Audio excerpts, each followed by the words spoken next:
Hey everyone, gonna do another little update for you. So I want to say to begin with, number one is I'm rocking solo, so we're doing a little POV thing. And number two, I apologize if the camera's gonna be a little bit shaky. The iPhone usually has a pretty good camera shake, or the anti-shake thing, it has a pretty good stability, but I will still do my best to, try to prevent too much of that. So, forgive the echo in here a little bit. This is the new, I say the new, but this is the room where we're going to house the animals that go to and from shows and new ones coming in. So basically we're going to have two different levels of quarantine. We're going to have the ones that we bring in that go into the regular quarantine, and that'll be that. And then these are the show ones. And so what that means is that, yes, as previously stated in all the other quarantine videos, when a new animal goes into the regular quarantine, quarantine starts all over for everybody, and that's fine, which is why we usually try to avoid getting too many animals throughout the whole year. If we get them, within a couple months of each other, then they can just stay in quarantine a little bit longer, instead of some animals coming in February and still being in quarantine come the next June or whatever. So this is the room we just went to a show. I mentioned it very briefly in the video before. So these are the animals that we have left over from the show of that. A little bit, their cards and stuff, the banana G-stripes and other things like that. So these are the animals that we did not move. And then over here we have some animals that we did acquire. So we, it wasn't the craziest, awesomest, best show, but I think we still did pretty good. And it was really fun to meet people in a new place that they haven't had a reptile exotic show for a little while. Hopefully I'll be able to talk a little bit more about that depth, possibly in the podcast or whatever it is. I know I keep hinting about that, but anyway, now I'm just gonna get right into showing you some really cool animals. So we got two ball pythons and we got two colubrids. So the ball pythons, they're not gonna look super stellar, but there's reasons why I got them. So the first one is this one, which is a possible het clown female. So it's a 50% het clown, 50% het orange ghost. And that is this one right here. So she's a well-established 2021, which to me seems absolutely huge. And I'll show you, and I'll tell you why in a second. So like these are 2021s, but they're a little bit earlier than the ones that I had. Like the largest that we have are the banana genetic stripes, and they're a little bit smaller than this still, but this is a really nice, good started possible het clown. So out of our several different clown males, we have the pastel clown male KC. Oh, let's put the hide back on them. And then we have Indiana, who is the banana blade het clown. He has yet to prove out het clown, but he is 100% het, so that'll be fine. So we'll probably put KC to her first to try to prove her out, just like we did with Topeka, our super pastel het clown. At least that's how we purchased her. She proved out, so now we can put Indiana to her. And while that is a lower likelihood of hitting visual clowns, we can get possibly pastel banana blade clowns. So now we can decide to do that or just change them out. And then the other one over here that I was actually very excited about, and again, I apologize for a little bit of the shaky cam right here. This one does look normal as well, but this one is a little special. This one is a little bit later, still a 2021, but very young. This one was actually born a little bit in the early fall. This is a Volta. So if anybody doesn't know too much about ball pythons, for a long time, there were a certain line of animals that were called sub-Saharans. And what that means is that these guys came from a very specific region from Africa, like their line a lot of the times were more imports, that every single one of them, including the males, would just be huge. And what it turns out to be, they're actually from a certain specific range near a range called the Volta Mountain Range. And that's why they're now mostly being called Voltas, and otherwise known as the Sub-Saharans. Our very large, more banded female named Brandy, she has a lot of Volta lineage in her, which is why she's so large. Although they're not to say that you don't have to have this lineage for them to be very large. It's just a lot of the animals from this region are very large. And so that's why I got this.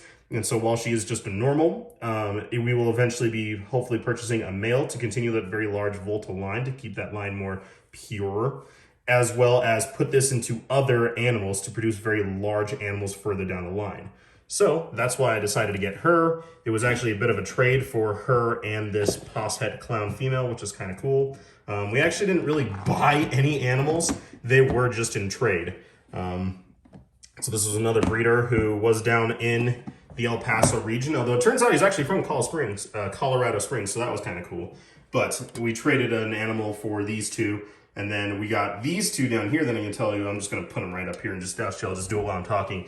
We got these two from people who have been breeding snakes for quite a while and actually own a reptile shop down in New Mexico.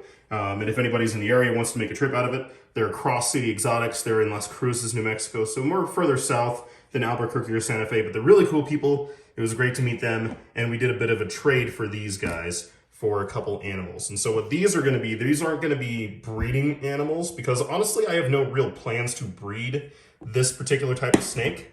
I just really like certain morphs, and so what I'm going to do is I'm going to work with them fairly heavily so to make sure they're very handleable, and these will be future education animals. So for all the shows and showing off and doing things like that, that's what these animals were purchased for specifically, not for actual breeding projects. These will be for educational ambassador animals. And so the first one here is, we're going to move this. This is an Ultramel Tessera corn snake. So I've always loved the Tesseras, and just so you know, those aren't mites. Those are little fruit flies. I need to clean them, so I literally just came into this room, so a little bit of poop. So we're going to clean them as soon as we're done talking about this.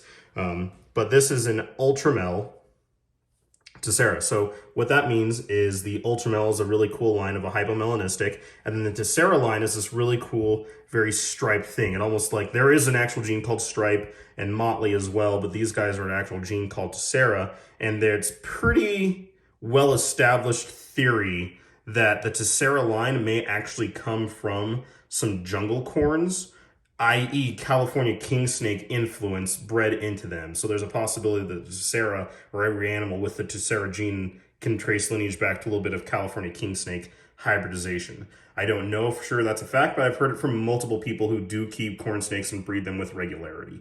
But this is a really cool little animal, and as you can see, sometimes little baby colubrids can be pretty striky. This one's pretty good. I don't know the gender. I think it's a male.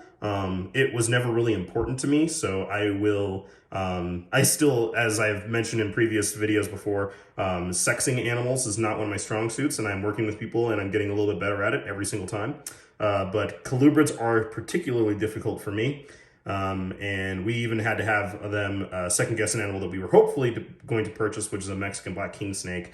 But we were looking for a female and they had two boys, and we ran out of time to go back to their shop afterwards to go pick up some girls.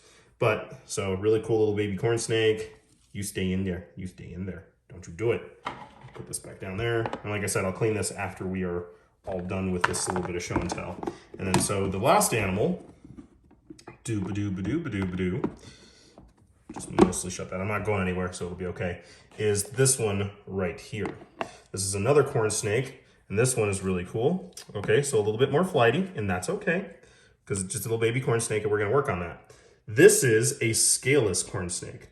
I know a lot of people have differing opinions, and all of them can be very valid or not, about scaleless animals. I will say that after, we do have the scaleless Texas rat snake. As long as I maintain a higher level of humidity, they shed very well, but they also have belly scales. Let's see if I can flip that around. There we go. The corn snakes do in fact have belly scales. The ball pythons don't. They are entirely scaleless for the most part, I think. The microscale, the super microscale might have some, but I know the scaleless head super, so the actual scaleless animals don't. They're entirely scaleless, and they can have some health problems and or shedding issues. They're a little bit more sensitive to that, although I've seen quite a few adult scaleless animals as far as ball pythons go.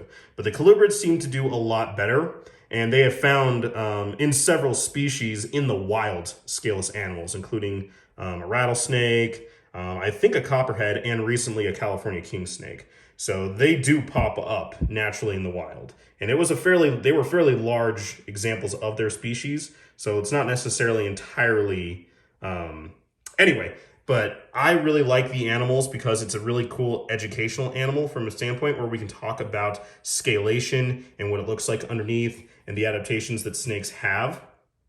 And so that's why I wanted to get another scaleless animal, so that way, if I'm, theoretically eventually doing several shows fairly often, I can give the animals time off. That's why I want to have a fairly large number of animals I can use as ambassadors, so that way I'm not stressing out my animals going to sorry little one, going to shows all the time. That way I can give them a break. One can go for a show, possibly go for 2 or 3, depending on how stressful it is, how far away we're traveling, the weather, all of that. Or if the other one's in shed, if they're not doing too well, if one goes into brumation, if one's just digesting a meal, whatever the case may be, I will hopefully be able to alleviate a little bit of stress for the animals, as well as them coming out, interacting with people and doing new things is a form of enrichment for them. But that being said, it still can be a very stressful time, which is why I want to hopefully be able to give them breaks, which is why scaleless animal. Well, that was really cool. I am really excited for these little guys. They are doing very well.